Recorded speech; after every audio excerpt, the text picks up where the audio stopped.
ನಂಬರ್ಗೂ ನಾವು ತಗೊಂಡ್ರು ಕೂಡ ವ್ಯಾಪಾರ ವ್ಯವಹಾರ ಅಥವಾ ಚುನಾವಣೆ ಯಾವುದೇ ಬಂದರೂ ಕೂಡ ನಮ್ಮ ಬಳ್ಳಾರಿ ಹತ್ರ ಕಪ್ಪಗಲ್ ಅಂತ ಒಂದು ಕುಟುಂಬ, 4 ಮಂದಿ ಅಣ್ಣ ತಮ್ಮಂದರು, ಬಹಳ ವೃದ್ಧ ದಂಪತಿಗಳವರು, ಸುಮಾರು ಅವ್ರಿಗೆ 100 ವರ್ಷ ಮೇಲೆ ಅವರು ಜೀವನ ಮಾಡಿದ್ದಂಥವ್ರು. ಅವರ ಜೊತೆಯಲ್ಲಿ ಅವ್ರ ಮನೆಗೆ ಹೋಗಿ ಸುಷ್ಮಾ ಸ್ವರಾಜ್ ಬಂದಾಗ ಕೂಡ ಅವ್ರ ಮನೆಗೆ ಹೋಗಿ ಅವ್ರ ಕಾಲಿಗೆ ನಮಸ್ಕಾರ ಮಾಡಿ ಫಸ್ಟ್ ಪಾಂಪ್ಲೆಟ್ ಅವ್ರು ಕೊಟ್ಟು ಅಲ್ಲಿಂದ ನಾವು ಚುನಾವಣಾ ಪ್ರಚಾರ ಪ್ರಾರಂಭ ಮಾಡಿದ್ವಿ.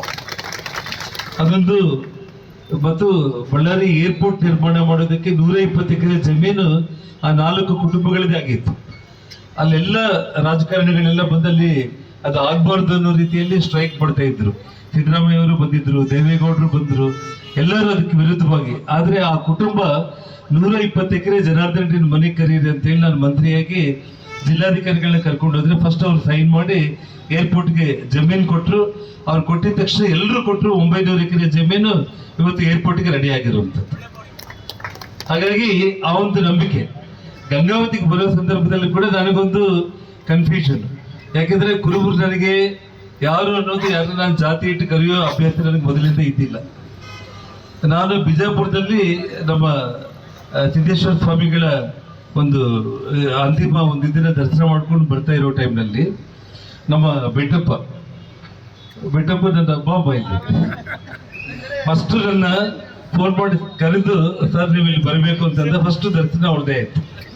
ಅಲ್ಲಿಂದ ಹನುಮಂತಪ್ಪ ಅವ್ರ ಮನೆಗೆ ಕರ್ಕೊಂಡು ಹೋದ ಒಣಬಳ್ಳಾರಿಯಲ್ಲಿ.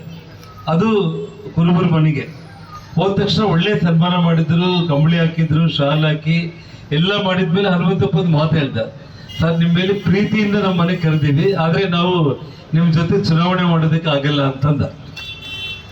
ನೇರವಾಗಿ ಹೇಳಿದ್ರು, ಖುಷಿ ಆಯ್ತು. ನಾನು ಕೇಳಿದೆ ಒಂದು ಮಾತು, ಫಸ್ಟ್ ನಿಮ್ಮ ಮನೆಗೆ ಬಂದಿದ್ದೀನಿ ನಾನು, ಇಷ್ಟೆಲ್ಲ ಪ್ರೀತಿಯಿಂದ ಸನ್ಮಾನ ಮಾಡಿದ್ದೀರಿ, ನಿಮ್ಮ ಮನೆಯಲ್ಲಿ ಒಂದು ಓಟ್ ಹಾಕಿದ್ರೆ ಸಾಕು, ನಿಮ್ಮ ತಂದೆಯವ್ರದ್ದಾದ್ರೂ ನನ್ಗೆ ಓಟ್ ಹಾಕ್ಸ್ರಿ ಅಂದ್ರೆ ಅದು ಮಾತ್ರ ಅವ್ರ ಅಪ್ಪ ಇದ್ದು ನಾನು ಗ್ಯಾರಂಟಿ ಓಟ್ ಹಾಕ್ತೀನಿ ಅಂತ ಹೇಳಿ ಹೇಳಿದ್ರು.